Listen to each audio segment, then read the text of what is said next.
আসসালামু আলাইকুম ভিউয়ার্স। এখান থেকে দেখতে পাচ্ছেন আমরা গুটি গুটি পায়ে এগিয়ে যাচ্ছি নাটোর রাজবাড়ির দিকে। এটা আপনারা কখনোই ভাববেন না যে নাটোর উত্তরা গণভবনে যাচ্ছি। দ্বিতীয় পর্বে যাব আমরা নাটোর উত্তরা গণভবনে এবং তৃতীয় পর্বে যাব আমরা পাটুল মিনি কক্সবাজারে।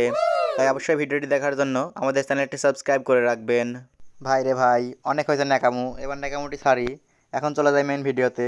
নাটোর রাজবাড়িতে ঢুকে আমরা কি কি দেখলাম সব কিছু ফুটিয়ে তুলবো আজকের এই ভিডিওতে। তাই ভিডিওটি না টেনে সম্পূর্ণ ভিডিওটি মনোযোগ দিয়ে দেখুন। সো ফাইনালি আমরা চলে আসলাম নাটোর রাজবাড়িতে। এখান থেকে দেখতে পাচ্ছেন আমরা যতটুকু রাস্তা যাচ্ছি, এখানে ঢোকার জন্য আমরা মোটাই প্রস্তুত ছিলাম না। এখান থেকে যতটুকু আমরা রাস্তা যাচ্ছি ততটুকু রাস্তা আপনারা বুঝতে পারবেন না যেখানে কোথায় যাচ্ছি আমরা। এখানে শুধু পাখির ওইটার গন্ধ, মানে পাখির মলের গন্ধ।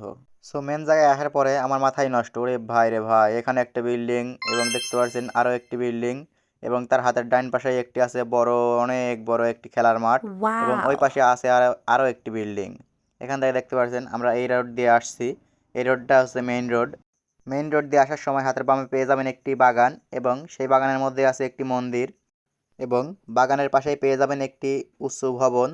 এখান থেকে দেখতে পাচ্ছেন আমরা উঁচু ভবনের উপর উঠছি এবং উপরে উঠলেই আপনারা বুঝতে পারবেন যে আগেকার মানুষগুলা কত লম্বা ছিল। এই ভবনটি দেখলেই সেটা বোঝা যায় যে আগেকার মানুষগুলা কতটা লম্বা ছিল। এখান থেকে দেখতে পাচ্ছেন, আপনারা ক্যামেরায় হয়তো বুঝতে পারছেন না যে এইটা কত লম্বা এবং কত উঁচু। এখান থেকে দেখতে পাচ্ছেন, আমরা আপনাদের ক্যামেরাটি নিচ দিকে দিয়ে দেখাচ্ছি যে এটা কতটা লম্বা ছিল এবং কতটা উঁচু ছিল। এখান থেকে দেখতে পাচ্ছেন এখানে আমরা কত উপরে উঠেছি। সেখান থেকে আমরা চারিদিকে একটু ঘুরে দেখে নিলাম এবং এখন আমরা দেখার শেষ হলে এখন আমরা চলে যাব। দেখতে পাচ্ছেন আমরা যে সিঁড়ি দিয়ে উঠছি সেই সিঁড়ি দিয়ে আমরা নিচে নেমে যাচ্ছি। ভাই রে ভাই, নিচে নামার সময় অন্যরকম এক অভিজ্ঞতা। এখানে আমরা ওঠার সময় অতটা বুঝতে পারিনি যে এটা অতটা খাড়া, কিন্তু আমরা নামার সময় ঠিকই বুঝতে পারছি যে কতটা এটা খাড়া। এখনকার সিঁড়িগুলোতে ওঠা অনেকটাই সহজ, কিন্তু সেই সিঁড়িটাতে ওঠা এবং নামা দুটাই ছিল কষ্টসাধ্য। সেখান থেকে নিচে এসেই দেখতে পারলাম আমাদের কয়েকটি দোকান আছে এখানে। সেই দোকানগুলো দেখতে পাচ্ছেন, অনেক দোকানে এখনও ঝাঁপি খোলে নাই। তাহলে ভাবেন আমরা কতটা সকালে গিয়েছি এবং আমাদের বাস যেটা সেটা আসছে পাবনা থেকে এবং আমরা যে পাবনার একটা পলাশ ক্যাডেট স্কুল আছে সেই স্কুল থেকে এসেছি।